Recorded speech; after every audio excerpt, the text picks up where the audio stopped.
Hello guys, today we'll be talking about the Librem 5, which is a very new device that is coming to the market and has a lot of different things from your modern smartphone.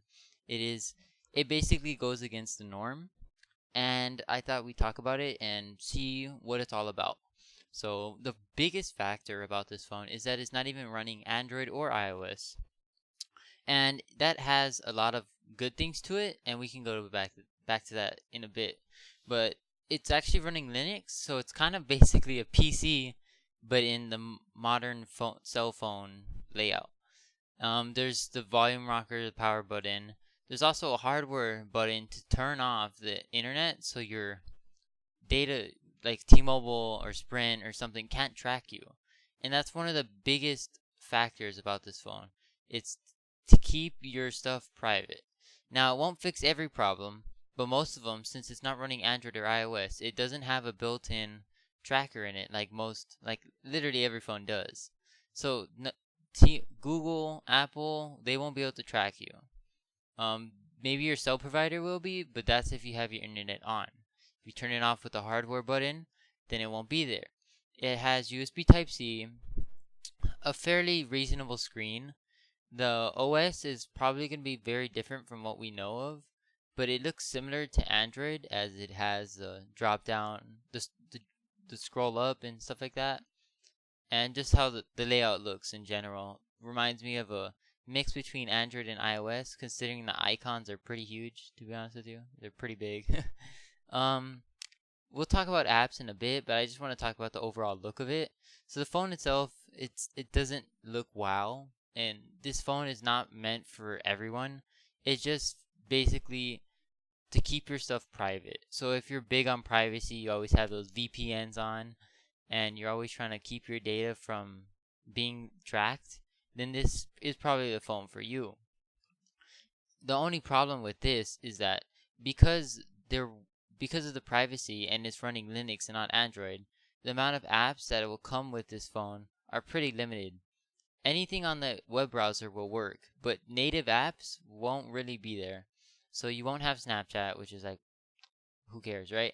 Honestly, Snapchat's not even that good, so that's not a problem. But basically, you can still run Twitter, Reddit, and all those other social medias, but because you're running it on the browser, basically, because it's almost a PC, but in the phone, um, it will be a little bit slower because it has to load everything every single time you open up Twitter or Facebook or anything like that.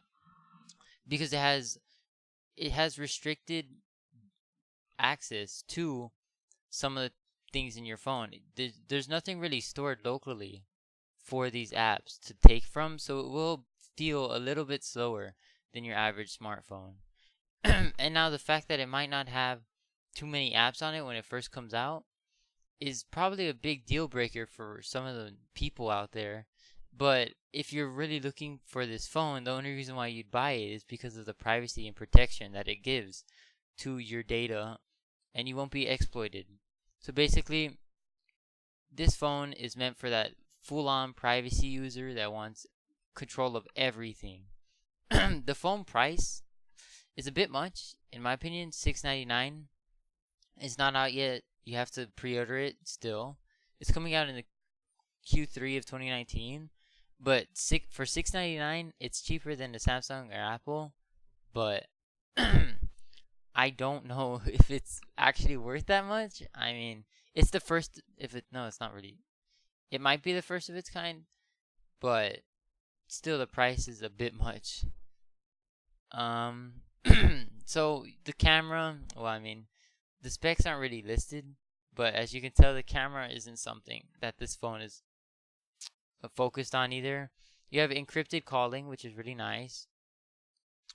Um, you can control anything on this device. Literally, everything you control, everything is under your control, pretty much, which is a big beneficial factor for most people.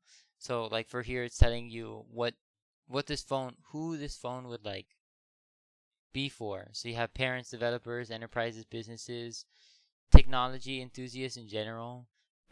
Because the source code is available, you have security focused phone that is immune to common threats and protects their intellectual property and sensitive data. by default. As you can see, it automatically encrypts the calls. So that's always nice. So you're in control of your device.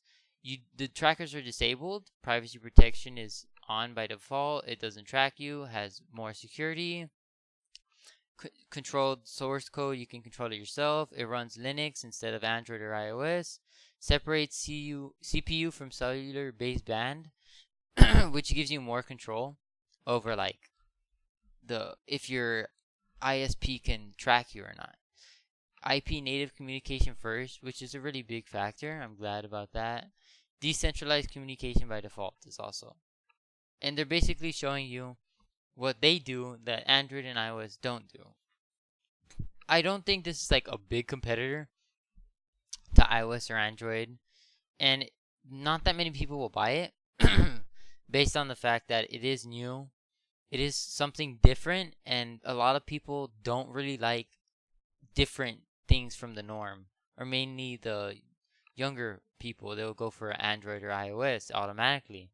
And now this phone, like I said, is only for those people that really, really care about privacy. So for example, the only way I can see it being used is probably for those big corporations that want to make those phone calls, but don't want to be like heard or like tracked through the phone call. Then this would be the phone for them. Now, it's shown off here that it can be connected to your desktop because it is Linux, and Linux is basically a PC OS, and they just like transferred it down to the mobile version. So that's really nice. Nothing is tracked, like I said. You also have a replaceable battery, which is really nice. Up to 2 terabytes of micro or mini SD support. You have a headphone jack and USB Type-C. So you're getting the full package. You have the headphone jack up top. You have the 2 terabytes of internal storage, expandable storage, sorry. And USB Type-C for faster charging and transferring of files. So here they show off this. They're promising lifetime updates, which is really cool to see. Because most phones, I mean, Android's really known for this. 2 years go on the next phone, right? You won't get updates for that old phone if it's 2 years old already. And for iOS, it's like 5, which is a lot better compared to what Android has to offer. Security updates, privacy improvement, bug fixes, all the things that you would expect in an update, they will keep on doing it for the lifetime of your device. So you'll always receive every update no matter what. And keep in mind, the source code is open to the user, so the user can just go in there and mess with it themselves if they want to do something. This phone, in my opinion, is very cool. I like what they're going for. It's a very niche device. Like, there's not a big like community that it's heading towards, like that a lot of people would want to buy, but it's impacting those really big privacy users that are really invested into saving their stuff and not being tracked over the internet or their ISP. And it's really cool that a phone company realizes that there's people that prioritize this and are doing something about it. So I'm glad to see someone creating something new, different, even though it's a bit expensive for what you're getting. I can't wait to see what the phone is when it first comes out. I'll be looking at reviews. If you want to, I'll put the link to the actual webpage so you can pre-order it yourself if you really want it. It'll be released in Q3 of 2019. And let me know what you guys think about this phone in the comments below. Like, would you guys buy it? Is it something for you? Are you prioritizing privacy over everything else when it comes to buying a smartphone? Other than that, if you enjoyed the video, please leave a like. And if you're new here, it would mean a lot for me if you subscribed. I'll be uploading more content in the future. And I hope you guys enjoyed this video. Peace.